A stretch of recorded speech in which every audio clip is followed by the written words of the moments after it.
ምንድነህ አለችኝ። ታሪካችን የሚጀምረው እንደ አውሮፓውያን አቆጣጠር በ1991 ዓመተ ምህረት ሲሆን ሩቅ ምስራቅ ውስጥ በምትገኘው የቻይና አንዷ ግዛት በሆነችው ሆንግ ኮንግ ከተማ ውስጥ በሚገኝ አንድ የወንዶችና የሴቶች እስር ቤት ውስጥ ነው።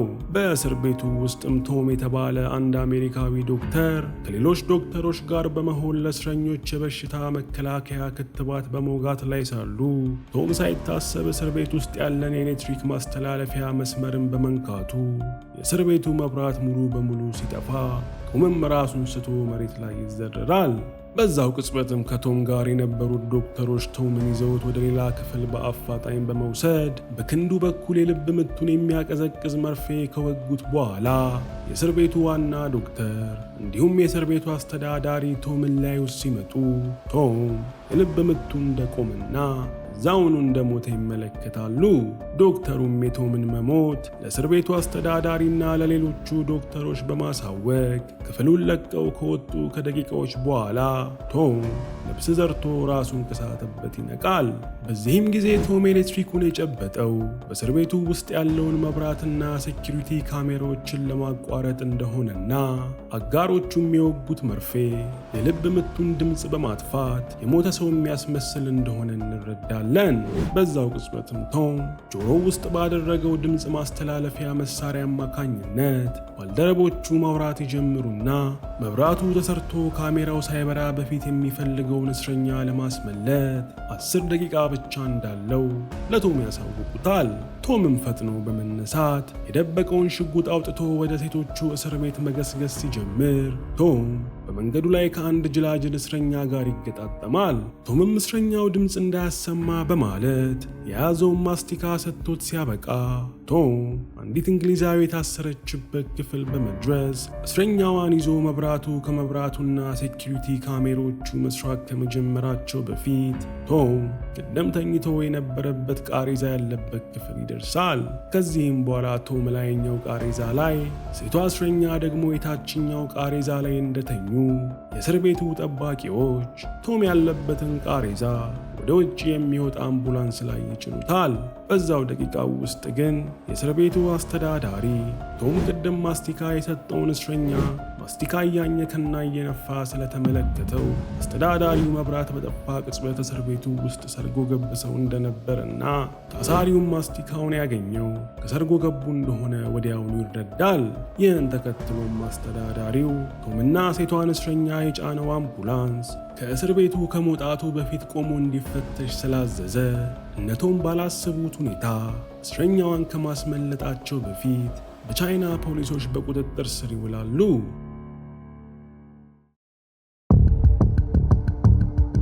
ይህ በእንዲህ እንዳለም አሜሪካ ቨርጂኒያ ከተማ ውስጥ የሲአይኤ የስለላ ተቋም መልማይ የሆነው ናታን በጠዋት ስልክ ተደውሎለት ስልኩን እንዳነሳው ሃሪ የተባለው ቻይና የሚኖረው የሲአይኤ አንጋፋ አባል በጣም አሳሳቢ ክስተት እንደተከሰተ ለናታን በስልክ ይነግረዋል። ናታንም ፈጥኖ ከአልጋው በመነሳት ልብሱን ቀይሮ ከሃሪ ጋር እያወራ ወደ ሲአይኤ ዋና ቢሮ መጓዝ ሲጀምር ሃሪም ከሰዓታት በፊት የእሱ ሰልጣኝና ምልምል የሆነው ቶም ቻይና ውስጥ እስረኛ ሊያስመልጥ ሲል በቁጥጥር ስር እንደዋለ በመግለጽ የቻይና መንግስት ቶምን በ24 ሰዓት ውስጥ ሊገድለው እንደሆነ ለናታን ያሳውቀዋል። ናታንም የዛሬው የቢሮ ቆይታ የመጨረሻው እንደሆነና ነገ ጡረታ የሚወጣበት ቀን በመሆኑ በዛሬው ዕለት ክስተት መከሰቱ ናታንን ያማርረዋል። ናታንም የሲአይኤ ዋና መስሪያ ቤት ደርሶ ወደ ቢሮው ሲገባ የናታንን ቦታ ለመተካት የታጨው ቸክ የተባለ ጎልማሳ ሰው ናታንን ሰላም ብሎ ሲያበቃ የእሱ ምልምል የሆነው የኤጀንት ቶምን ፋይል አሁኑኑ እንዲሰጠው ናታንን ይጠይቀዋል። ናታንም ፋይሉን እስኪያገኝ ድረስ የተወሰነ ደቂቃዎች እንዲሰጠው ነግሮት ወደ ቢሮው እንደሄደ ናታን የቶምን ፋይል አውጥቶ የሚፈልገውን መረጃ በመውሰድ ጸሐፊውን ይጠራታል። ቀጥሎም ናታን የቶምን ፋይል ለቼክ እንድትሰጠው ለጸሐፊው ሲልካት ጸሐፊዋም የሲአይኤ ዋና ዳይሬክተር ፊርማ ያለበትን እስከዛሬው አገልግሎት የሚገባ የምስጋና ደብዳቤ የተጻፈበት በፍሬም ያለ ማስታወሻን ለናታን ሰጥታው የሲአይኤ ዋና ዳይሬክተሩ እንደሆነ የላከለት ታሳውቀዋለች። ከተወሰኑ ደቂቃዎች በኋላም ናታን ቼክና ሌሎች የሲአይኤ ከፍተኛ አመራሮች ወዳሉበት ክፍል ተጠርቶ እንደሄደ የሲአይኤ አመራሮቹ ናታን ስለ ቶም ጉዳይ የሰማ ስላልመሰላቸው ቶም ቻይና ውስጥ እነሱ ያላዘዙትን ተልዕኮ ሲፈጽም በቁጥጥር ስር እንደዋለ ለናታን ያሳውቁታል። ናታንም ምንም እንደማያውቅ ሆኖ መስማቱን ሲቀጥል አንደኛው የሲአይኤ አመራር በአሁኑ ሰዓት ሲአይኤ ቶም የነሱ ኤጀንት እንደሆነ ካመኑና ቻይኖቹን ቶምን እንዲለቁት የሚደራደሩ ከሆነ በቻይናና በአሜሪካ መካከል ያለው አንጻራዊ ሰላም ገደል ውስጥ እንደሚገባ ለናታን ያስረዱታል። እና ይሙታ ልጁ። ቀጥለውም ናታንን የፈለጉበት ምክንያት ቶም ምን አይነት ሰው እንደሆነ በደንብ እንዲነግራቸውና መትረፍ የሚገባው አባል መሆንና ለመሆኑን ለማወቅ እንደሆነ ይነግሩታል። ይህን ተከትሎ ናታን ቶምን ለመጀመሪያ ጊዜ መቼ እንዳገኘው መናገር ሲጀምር ታሪካችንም ወደ ኋላ ወስዶ 1997 ዓመተ ምህረት ቪየትናም በእርስ በርስ ጦርነት በምትታመስበት ወቅት ናታን የቪየትናምን የእርስ በርስ ጦርነት በማቀጣጠል ላይ የሚገኘውን ቦቻ የተባለ ሰውን እንዲያስወግድ ተልኮ ወደ ቪየትናም ሲመጣ እናያለን። ናታንም እንደደረሰ ከአሜሪካ የጦር ጀነራል ጋር ተገናኝቶ ስለ ተልኮው ካብራራ በኋላ ቦቻን ሊገድልለት የሚችል ሰው ካለው ጀነራሉን ሲጠይቀው ጀነራሉም ካሉት ጎበዝ ስናይፐር ተኳሾች ውስጥ ቀዳሚ የሆነው ቶምን ጠርቶ ከናታን ጋር ያገናኘዋል። ናታንም ቦቻንን የማስወገድ ተልኳቸውን ለቶም በማስረዳት በሚቀጥሉትም ቀናት ቦቻ የት እንደሚንቀሳቀስ እንዲሁም ከየት ተኩሰው እንደሚገድሉት እቅድ ይነድፋሉ። ስራቸውንም የሚሰሩበት ቀን በደረሰ ሰዓት ቶምና ባልደረባው የሆነ ሌላ ወታደር ቦቻ ካለበት ብዙ ኪሎ ሜትር ርቀት ላይ ሆነው ቦቻን ለመግደል ስናይፐራቸውን አቀባብለው ቁጭ ይላሉ። ነገር ግን ጥይት ከመተኮሳቸው በፊት ቶምና ባልደረባው የቪየትናም ሄሊኮፕተር በአቅራቢያቸው ስትበር ስላዩ የቶም ባልደረባ በዚህ ሁኔታ ቦቻን ላይ የሚተኩሱ ከሆነ ሄሊኮፕተሩ ያሉበትን አቅጣጫ ስለምታይ ሄሊኮፕተሩ ላይ ጥቃት ሰንዝረው እንደሚገድሏቸው ፍራቻውን ለናታን ያሳውቀዋል። ነገር ግን ቶም እድሉን ማሳለፍ ስላልፈለገ ስናይፐሩን ቦቻን ላይ ቢተኩስም ነገር ግን ጥይቱ ቦቻንን ስቶት ሳይመታው ይቀራል። ምን አለ ጓደኛው ሚለን ብሰማ ያንገበግባል። በዚህም ወቅት ሄሊኮፕተሯ ላይ የነበሩት የቪየትናም ወታደሮች እነ ቶምን አይተው ወደዛ መብረር ሲጀምሩ ቶምም እንደምንም ቦቻን ደረት ላይ አነጣጥሮ ለሁለተኛ ጊዜ በመተኮስ ቦቻንን ወደ ገሃነም ይልከዋል። ሄሊኮፕተር ላይ ያሉት የቪየትናም ወታደሮችን በበኩላቸው ጥይታቸውን ወደ እነ ቶም ማዝነብ ከመጀመራቸው የቶም ባልደረባ እግሩን ሲመታ፣ ቶም ግን ጥሩ አላሚ ወታደር ስለነበር የሄሊኮፕተሩ የነዳጅ ክፍል ላይ አከታትሎ በመተኮስ ሄሊኮፕተሩን አጋይቶ ይጥለዋል። በዛው ቅጽበትም ናታን ከሌሎች ወታደሮች ጋር በመሆን ቶምና ባልደረባውን መጥተው በሄሊኮፕተሩ ሲወስዳቸው እያየን እያለ ታሪካችን ወደ አሁን ላይ ይመልሰንና ናታን ቶምን የተዋወቀው በዚህ አጋጣሚ እንደሆነ ለሲአይኤ አመራሮቹ ሲያብራራ እንመለከታለን። አንተ በጣም ያብራራል። በስማ ይህን ሁላ ታሪክ የነገራቸው እንዴት እንደተዋወቁ ለመናገር ነው። አመራሮቹም የናታንን ታሪክ ሲሰሙ ቆይተው ናታንና ቶም ይህን ዓለም አቀፍ ግድያ ሲፈጽሙ የአሜሪካ ፕሬዝዳንትን ፍቃድ አግኝተው መሆን አለመሆኑን ሲጠይቁት ናታንም በዛ ዘመን እንዲህ አይነት የግድያ ተልእኮዎች ያለ ፕሬዝዳንቱ መመሪያ ይደረጉ እንደነበር ያሳውቃቸዋል።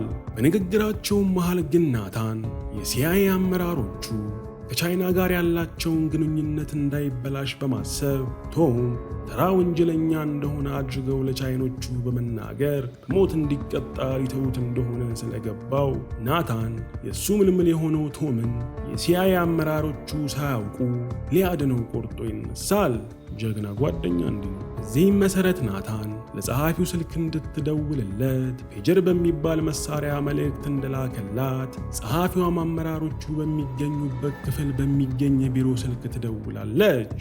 ናታንም ስልኩን እንዳነሳ እሱና ጸሐፊዋ ብቻ በሚግባቡበት ዘዴ ቢሮ ውስጥ የሚገኙ ፋይሎችን ዝብርቅርቃቸውን እንድታወጣቸው በማዘዝ ንግግሩን ይጨርሳል። ስልኩንም እንደዘጋ ቼክና ሌሎች አመራሮች ቶምን ወንጀለኛ አድርገው የሚከሱበትን ነገር ስለፈለጉ ናታን የተቀረውን የቶምን ፋይል እንዲሰጣቸው ሲጠይቁት ናታንም ቢሮ ዝብርቅርቁ ስለወጣ የተወሰነ ጊዜ እንደሚወስድበት በመግለጽ ወደ ቢሮ ያመራል። ቢሮም ከገባ በኋላ ናታን ደግ የተባለን ሰው ስልክ ቁጥር እንድትፈልግለት ለጸሐፊው አዟት ሲያበቃ ስልክ ቁጥሩን እንደሰጠችው ናታን ለደግ ደውሎ ደግን ሲኤንኤን የዜና አውታር ውስጥ የሚሰራ ጋዜጠኛን ያውቅ እንደሆነ ከጠየቀው በኋላ ደግም ለናታን እንደማይጠፋ ሲነግረው ናታንም ትኩስ የሆነ መረጃ እንዳለው ለደግ ያሳውቀዋል። በዚህ ጊዜ የናታን ዋና ዓላማ የቶምን መያዝ ለዜና አውታሮች በማጋለጥ የአሜሪካ መንግስት ቶምን እንዲያድነው ጫና መፍጠር እንደሆነ እንረዳለን። ቀጥሎም የሲአይኤ አመራሮቹ ናታንን መጠየቃቸውን በመቀጠል ቶም ለመጀመሪያ ጊዜ ለሲአይኤ የተቀጠረው መቼ እንደሆነ ናታንን ሲጠይቁት ናታንም ትረካውን ይቀጥልና ታሪካችን እንደ አውሮፓውያን አቆጣጠር በ1976 ዓመተ ምህረት የጀርመን ዋና ከተማው ውስጥ ይወስደናል። በዛም ናታን አሁን ላይ ብዙ ልምድ ካካበተው ቶም ጋር እንደተገናኘ ናታን ቶምን ለሲአይኤ ተቀጥሮ እንዲሰራ በብዙ ልመና ስለጨቀጨቀው ቶምም የውትድርና ስራውን ለቆ የሲአይኤ አባል ለመሆን ይስማማል። ራስን አነዝንዝ እዚህ ውስጥ የከተትከው ልጁን። ከዚህም በኋላ ናታን ከቶም ጋር አንድ ካፌ ውስጥ ቁጭ በማለት ቶም ሰዎችን ሳያዩት እንዴት መከታተል እንደሚችል እንዲሁም የተለያዩ አይነት የስለላ ዘዴዎችን ሲያስተምረው ይቆያል።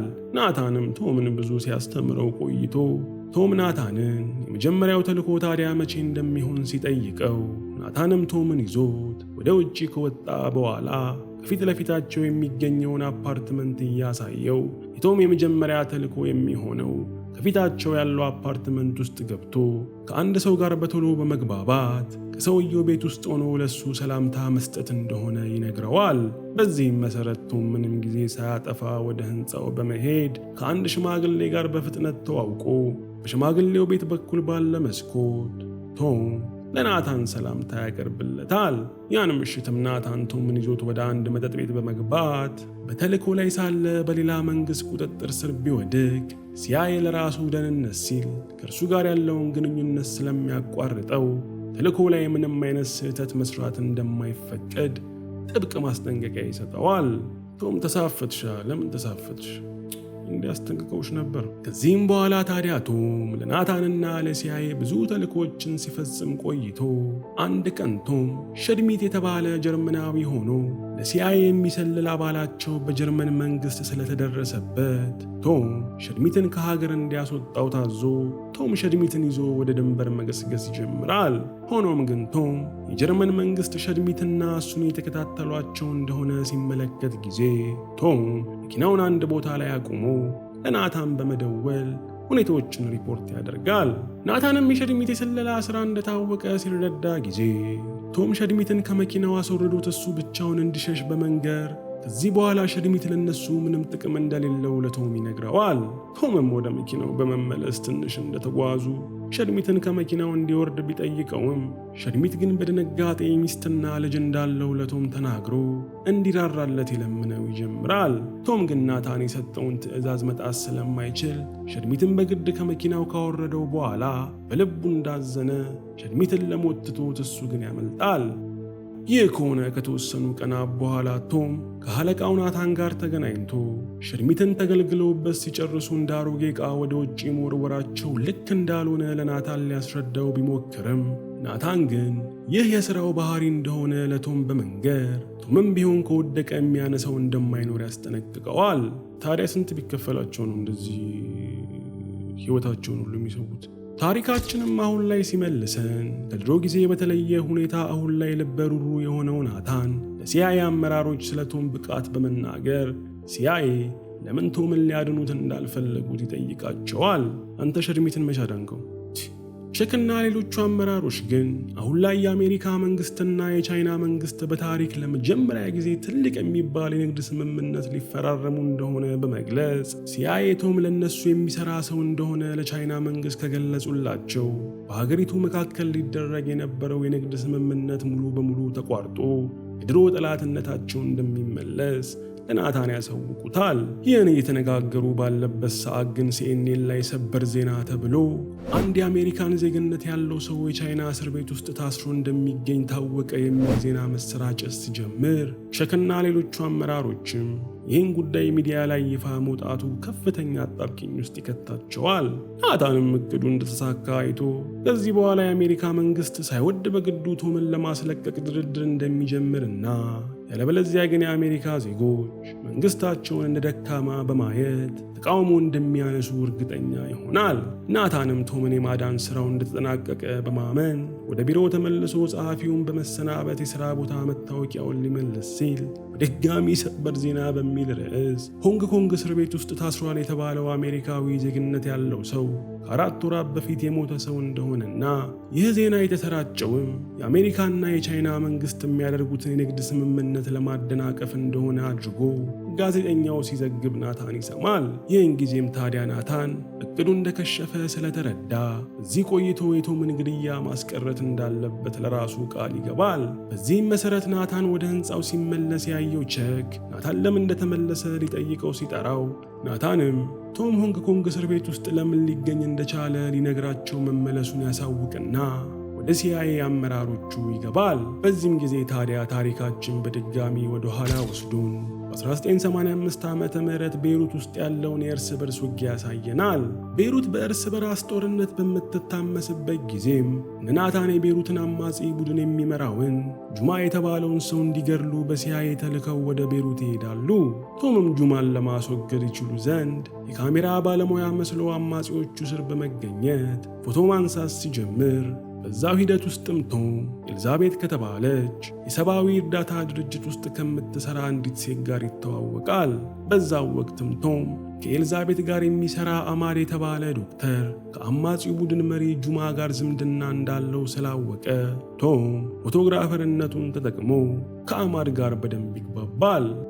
ከተወሰኑ ሳምንታት በኋላም ናታን ወደ ቤይሩት መጥቶ ከቶም ጋር በመገናኘት በጁማ ጉዳይ የተወያዩ ሳለ ቶምም ጁማን ቀርቦ መግደል አስቸጋሪ ስለሆነ ጁማን መግደል የሚችለው ሰው በጣም የቅርቡ ሰው መሆን እንዳለበት በመናገር ለዚህ ደግሞ የሚሆንን ሰው ማግኘቱን ለናታን ያሳውቀዋል። በመነጋታውም ናታንና ቶም ሆነው የጁማን የቅርብ ዘመድ አማድን ሬስቶራንት ውስጥ እንዳገኙት የአማድ ቤተሰቦች የተገደሉት ዜና ላይ እንደተወራው በውጭ ኃይሎች ጥቃት ሳይሆን በራሱ በጁማ ሰዎች ትዕዛዝ እንደሆነ ለአማድ በማስረጃ ያሳዩታል።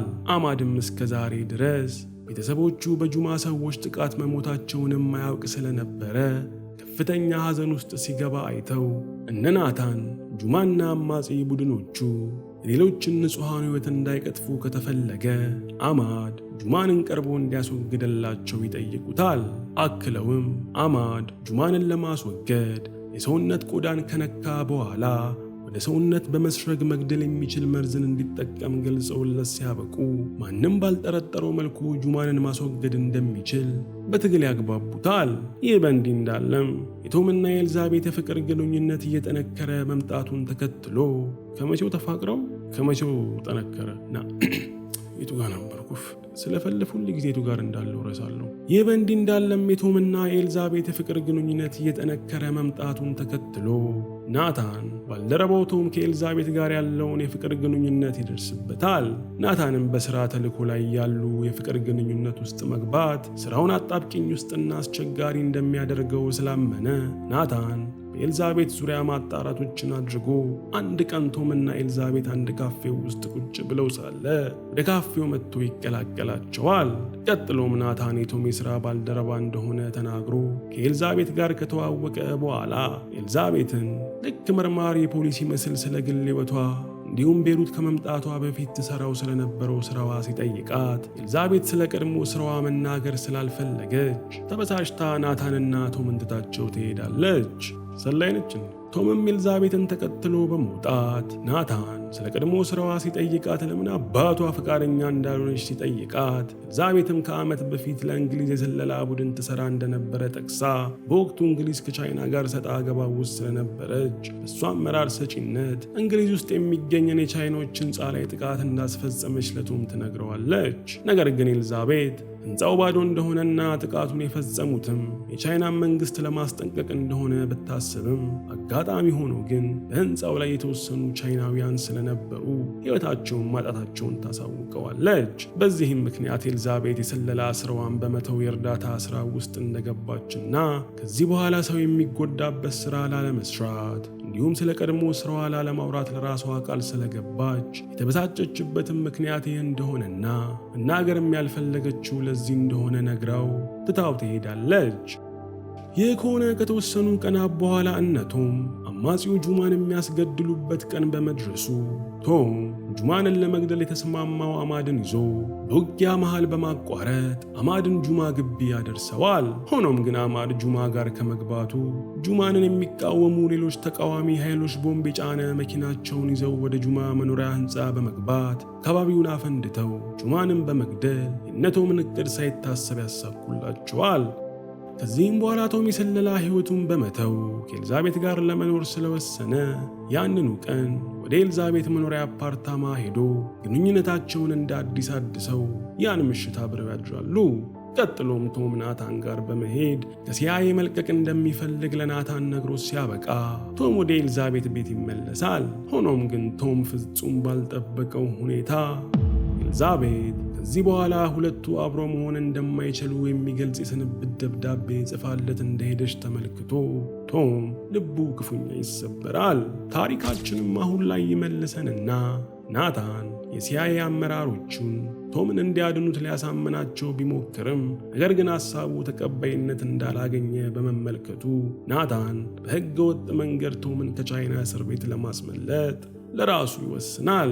ያን ቀንም ከሥራ በኋላ ሁሉም ወደ ቤታቸው ሲሄዱ ናታን ግን ቢሮ ውስጥ በመቆየት ቻይና ውስጥ ለሚገኙ የሲአይኤ ሰላዮች ቶምና ባልደረቦቹን ከእስር ቤት እንዲያስመልጧቸው የሚገልጽ ደብዳቤ ይጽፋል። በመቀጠልም ደብዳቤውን የጻፈው ሰው የሲአይኤ ዋና ዳይሬክተር እንደሆነ ለማስመሰል ጠዋት ላይ ጸሐፊዋ ዋና ዳይሬክተሩ ፈርሞ እንደላከለት የነገረችውን የምስክርነት ወረቀት ከፍሬም በማውጣት የዳይሬክተሩን ፊርማ እሱ ከጻፈው ደብዳቤ ላይ አመሳስሎ ይፈርምበትና ማህተም ከመታበት በኋላ ወደ ቻይና በፋክስ ይልከዋል።